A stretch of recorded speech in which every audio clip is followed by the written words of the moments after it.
Any moment now, there could be a ruling from the highest court in the land regarding the Affordable Health Care Act, a decision that either affect millions of people, many of whom fear they will watch their health care collapse with state or federal financial help to pay the bills. They have no idea what will happen or what to do in that case. One man has an answer. Our guest is Senator from Wyoming, which would fit in his once being a doctor for the Pro Rodeo Cowboys Association, which I covered for a while. To this point, he co-authored an op-ed in the Washington Post entitled, "We Have a Plan for Fixing Health Care." Let's welcome John Barasso into the show today. Congressman, thank you so much for being here. Or Senator, I should say. Thank you for being here. Thanks for having me. It's always a pleasure. Anytime we can talk, we'll talk rodeo one of these days, and that'll take some time as well. Let's saddle up on this here, because it seems like today what we're hearing is that Justice Anthony Kennedy may be wavering a little bit, and he's saying that maybe you will prevail in plain words of the statute, but a serious constitutional problem if we adopt your argument. How do you think this is going to go here? I think it's hard to predict what the Supreme Court does. I don't think anybody predicted it right, Ed, last time when the Supreme Court ruled on the health care law. And we probably aren't going to know for another couple of months. They'll have to rule by the end of June, which is when I think most people are expecting the rule to come. But, you know, we've seen the president bend and twist the law, and I think he's actually broken the law with regard to all of these subsidies going out. And that's the real question before the court. Does the law mean what it says? Or does it mean what President Obama wishes it says? And that's the fundamental question the court is being asked to deal with. But there are all these folks who've been getting subsidies that, if you read the law as it's written, have been illegal. And I just want to make sure that those folks are protected. I want to protect the people, but I don't want to protect this law. Senator, though, what do you say to the people on the other side who right now are watching this? And they say, Senator, I get it. It's all about the law. We understand that. But darn it, I can't afford health care without this. Without this, I'm in big trouble. My family's in big trouble. So, yeah, let the law be bent a little bit as long as I can finally get the care that I need for my kids. What do you say to them? Well, the whole goal well, first of all, we want to protect those people but not protect the law. Insurance rates, the president promised them the premiums were going to drop $2,500 a family. Instead, they've gone up. Copays, deductibles have gone up. And you make the good point about getting care. The president doesn't use the word care. He talks about getting coverage. And there's a big difference between an insurance policy which gets subsidies but has copays and deductibles so high that people still can't get to the doctor, or such a limited network of doctors to take care of them that they can't see the doctor.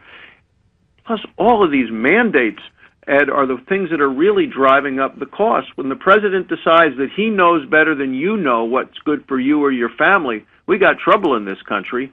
And if we can just take a look at what the president talks about for the mandates, he calls them essential benefits. I call them excessive benefits, because it's a lot of things people end up having to pay for insurance for that they don't need, don't want, and can't afford. I got about a minute left before we take a break. Your op-ed, "We Have a Plan for Fixing Health Care." What is the number one thing that has to be done?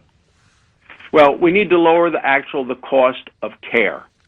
We have to lower the cost of care, and the president ignored that. He focused on getting more people insurance, but didn't focus on lowering the cost of care for people who need health care. We want to make sure people get the care they need from a doctor they choose at lower cost.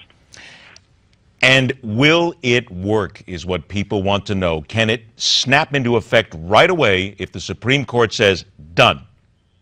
We have a couple things there. One is, you don't know how the Supreme Court is going to rule. None of us do. There was a question by one of the justices and some commentary that they may provide a period of time, a window, so we can provide this transition to people out of the health care law. We don't know exactly how the court is going to rule on that, but right now, this health care law continues to be very unpopular, unworkable, unaffordable. Let's face it, it's too complicated, too complex, and too costly for American families. Complicated and complex. I don't think anybody's going to argue with that. Senator, if you would, please stand by just a couple of minutes. We have to take a break. When we come back, we'll turn to other matters of political import as well, such as when a little thing like emails go missing. It's not such a little thing anymore.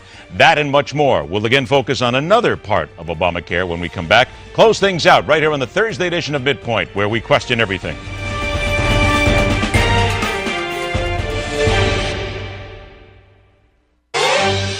Okay, more from inside the Beltway and beyond. Let's welcome back to Midpoint the junior senator from Wyoming, John Barasso. Senator, let's go ahead and look at some of the reactions to the whole Obamacare issue here, because after you wrote your op-ed in the Washington Post, of course, as you know, here comes the public, and they then came out with letters to the editor that talked about it being an unworkable alternative, yours, to Obamacare.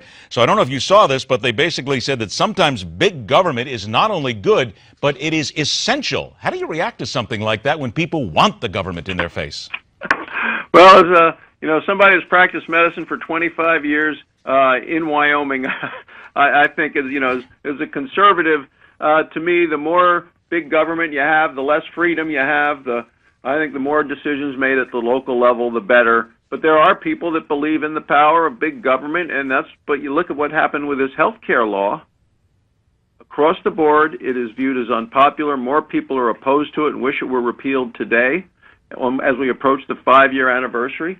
And because it is unworkable, it's unaffordable. And for most people, they feel it's really not helping them and is hurting them more than helping them, and that's why it's unpopular. How do you get it through to the people, though? And they say no. How do you get it through to the people, though, Senator? Because when you hear something like that, and here's another one that says what this country really needs is a one-payer system, as in other civilized societies, but the big money interest will never allow us to do that. How do you then get through to the society, the citizen, the person waiting for their doctor, and make them realize that what they've got now is not the best for them, and here's what you got that's better?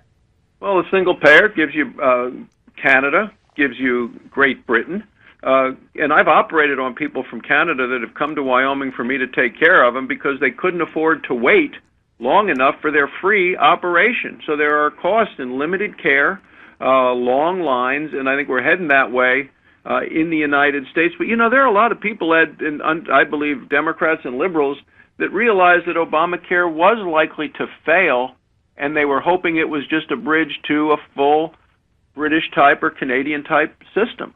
I mean, that's the problem with this. This is such a terrible system, that Obamacare system, that people are hoping to go to that, which was the president's original goal, a single-payer system. We want decisions made at the local level, decisions made by patients. We want patients to have the freedom and flexibility and choice that they can get the insurance that works best for them and their families, not what big government, big brother Barack Obama says they have to have. Senator, I only got a couple of minutes left here, but let me ask you quickly on another issue here, what's going through Washington right now, the email issue that is now taking up a lot of Hillary Clinton's time as well. And there's a tremendous amount of information out here about she broke the law, she tried to hide things. Do you think now that Mrs. Clinton should basically step down and say, I can't become president now because there's way too much here? Well, I think the Democrats need to be really worried because they have put all their eggs in the Hillary Clinton basket. And she has a lot more explaining to do. You watch the Clintons over the years, they always seem to feel they're above the law, that the rules don't apply to them. We have a president now who believes that the rules don't apply to him, and I think that's what we're looking for in Hillary as a candidate. So I think, the State Department, it's so interesting. It's the way that the Clintons parse their words. She says, well, the State Department ought to release the emails. Well, the only emails they have are the ones that she has already kind of sanitized and sent to them. So they don't have all of her emails. It's another Clinton hide and cheat scandal. Senator, I only got a few seconds left here, but let's put it this way. Weather-wise in Washington, D.C., it's snowing. Everything's shut down today. You live in Wyoming. Why aren't you there? You can put up with a little snow, can't you? Oh, I got to the office at about 5:15 this morning. I've had hearty folks from Wyoming coming in all day long.